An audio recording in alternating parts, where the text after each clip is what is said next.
आज यस्तै खालको बेलामा चितवनमा पनि निस्कँदैछ र 10,000 मोटरसाइकल सहित यस्तै खालको झापामा पनि एक निस्कँदैछ। त्यसैले साथीहरू अब हामीले एक अगाडि बढ्यौँ भने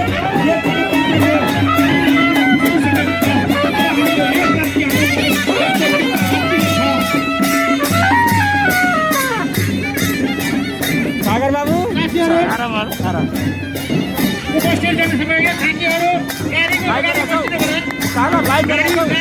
साथीहरू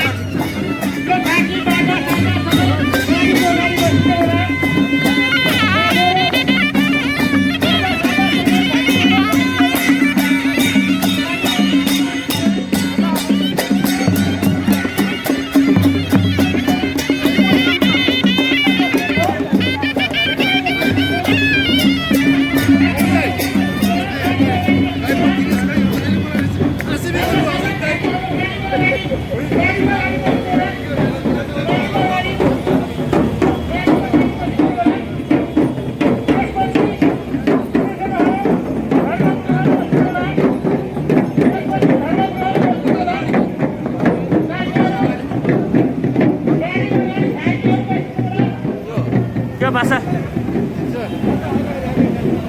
कृपया सबैले थैदिनु होला बाइकबाट उद्घोष गरेर कल दिनु होला। कृपया हामी सबैसँग छौँ, हामी पनि बसेर आएका छौँ, हामी मुलुक चलाएर आएका हौँ।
शङ्करजी कस्तो महसुस भइरहेछ?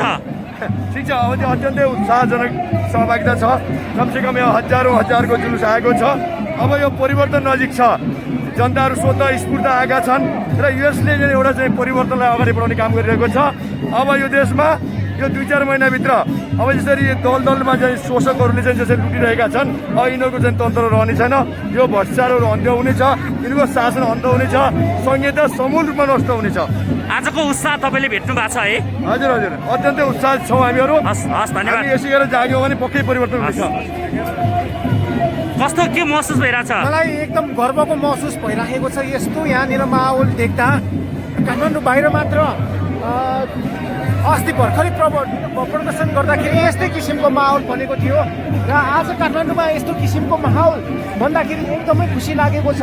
र अब आउँदो कार्यक्रमहरूमा हामी अझै जनसहभागिता बढाउँदै लिएर जाने हामी तपाईँहरू समक्ष बाचा गर्छौँ र फेसबुक लाइभ जति पनि हेरेर बसिराख्नु भएकाहरू हुनुहुन्छ उहाँहरूलाई पनि तल सडकमा आएर अब राष्ट्र बचाउनको लागि, देश बचाउनको लागि एकजुट भइदिनु हुन हार्दिक आग्रह।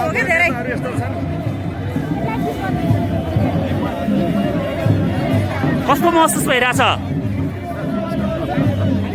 यहाँको विचारमा कस्तो भइरहेछ अहिलेको यो आजको उपस्थिति? आजको उपस्थिति यस्तो छ, यो चाहिँ राज्य सत्ता, राज्य व्यवस्था र राज्य सत्ता विरुद्धको एउटा असन्तोष हो, एउटा वितृष्णा हो। त्यसमा हुनाले यो आवश्यक छ, यसको चाहिँ विकल्प आउनै पर्छ, अब ढिलो चाँडो हुनै पर्छ। अब यो चाहिँ व्यवस्थाले अब असफल भइसकेको छ, राज्य सत्ता पनि असफल भइसकेको छ, त्यसको विकल्प चाहिन्छ। अब विकल्प चाहिँ भनेको के हो भन्दा राम राज्य व्यवस्था हुनुपर्छ नेपालमा। अब त्यसमा राम राज्य व्यवस्थामा मन्त्री र मन्त्रालय हुँदैनन्, यो भ्रष्टाचारको मुहान हो। त्यसको हुनाले यो नागरिक चाहिँ जुन आन्दोलन भइरहेको छ, यो चाहिँ स्वतः स्फूर्त चाहिँ जनताको एउटा असन्तोष हो। यसलाई चाहिँ अब मूर्त रूप लिँदैछ। अब सम्पूर्ण नेपाल पुरा चाहिँ जागर हुन्छ।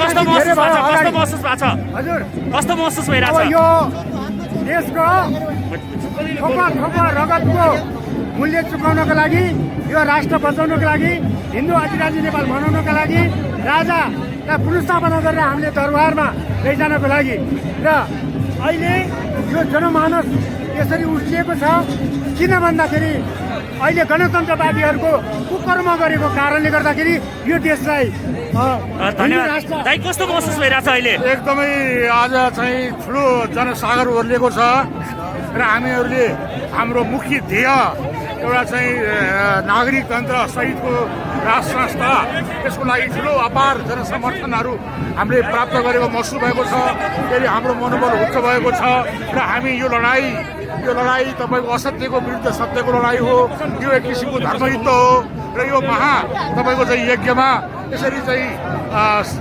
यत्रो ठुलो जनशक्तिले साथ दिनुभएको हुनाले अझै हाम्रो उद्देश्य प्राप्तिको लागि अझै हामीलाई बल प्राप्त भएको महसुस भइरहेको छ कस्तो महसुस भइरहेछ अत्यन्तै हामी हर्षोल्लासित छौँ कि आज यो ऐतिहासिक महत्त्वको घडीमा आम नेपाली जनताको भावनाको कदर गर्नको निमित्त नेपाली जनताको दुःख र सुखका निमित्त हामीले धेरै लामो समयदेखि बन्दै रहनु पर्यो। त्यसकारण अब नेपाल एउटा नयाँ सिराबाट अगाडि बढ्दैछ। नेपाल धन्यवाद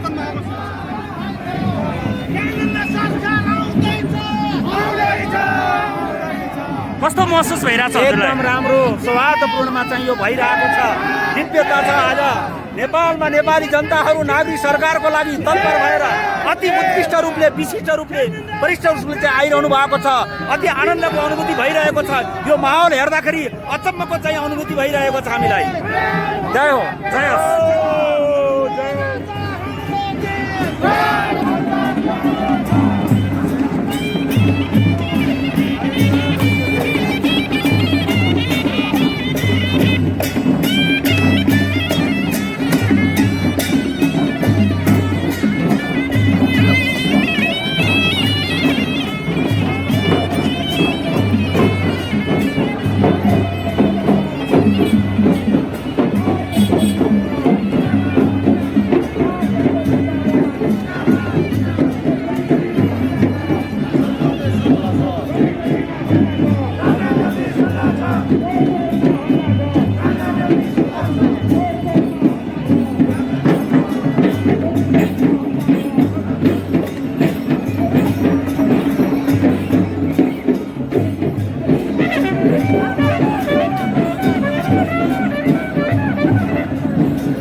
आजको यो उपस्थितिले के जनाउ दिइरहेको छ यो जस्ताको तस्तै यहाँ देख्न सकिन्छ।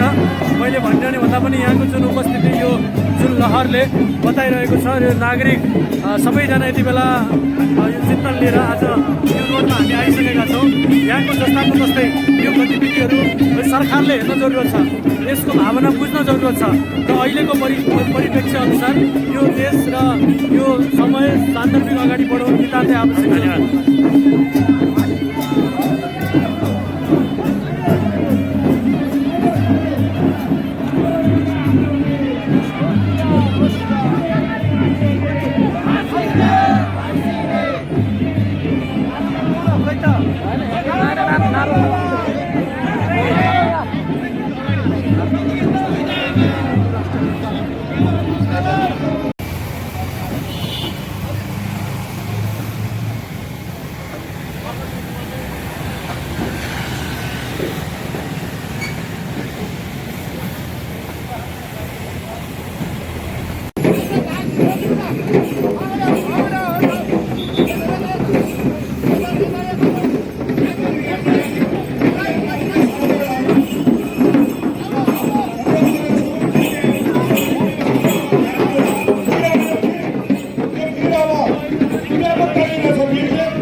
संस्था र हिन्दू अधिराज्यको माग लिएर यतिखेर भइरहेको यो आन्दोलनको आज कडिबको रूपमा नै बनिरहेको छ र आजको उपस्थिति हेर्दा लागिरहेको छ हजारको उपस्थिति देख्न सक्छौँ हामीले।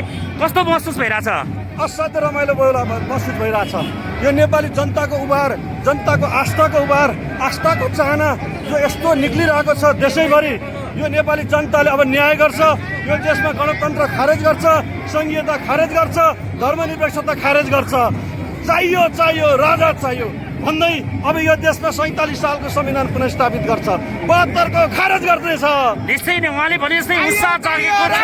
यो उत्साह, यो उमङ्ग साँच्चै यहाँ देख्न सक्छौँ हामीले। यो क्रम यहाँनिर हामीले देखिरहेका छौँ। यहाँनिर धेरै व्यक्तित्वहरू हामीले देखिरहेका छौँ। यहाँ देखा छौँ। उमा दिदी, स्वागत छ यहाँलाई। अनि कस्तो महसुस भइरहेछ आजको यो यात्राले? खुसी लागेको छ। अब 10% बाँकी छ। राजा चाहिँ स्थापना भएपछि, हिन्दू अधिराज्य स्थापना भएपछि हामीलाई धेरै खुसी लाग्छ। यो संहिता खारेज गर्नुपर्छ, भ्रष्ट नेताहरूलाई नखेल्नुपर्छ। हामीले यो गाई बाँड्ने भोटबाट दाम्लो फुकाएर पठा जस्तै गरेर यी नेता भ्रष्ट नेताहरूलाई सबलाई दाम्लो फुकाएर डाँडा कटाउनु पर्छ। आदरणीय दर्शकहरू, उहाँले भने जस्तै उमा श्रेष्ठको भनाइसँग सहमत रहेर पनि हामीले यो कुरा बुझ्नुपर्छ। आजको उत्साहपद उपस्थितिले यो कुरालाई जनाउँदैको छ। हजारौँको सङ्ख्यामा यहाँ हामीले देखिरहेका छौँ। हामीले प्रत्यक्ष प्रसारणको क्रममा यहाँलाई जोडिरहेका छौँ। योको गतिविधि जस्ताको तस्तै हामीले देखाउने प्रयत्न गरिरहेका छौँ।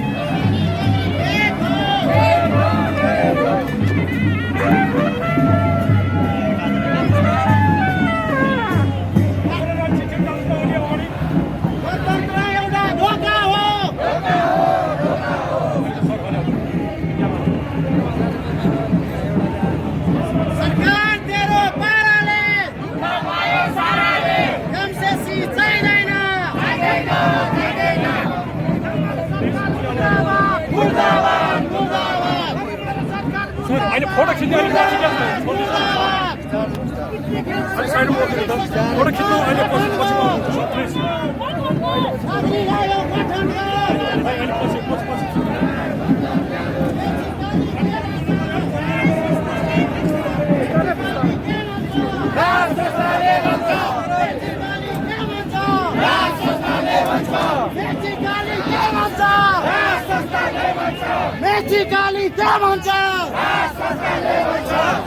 गणतन्त्र एउटा धोका हो।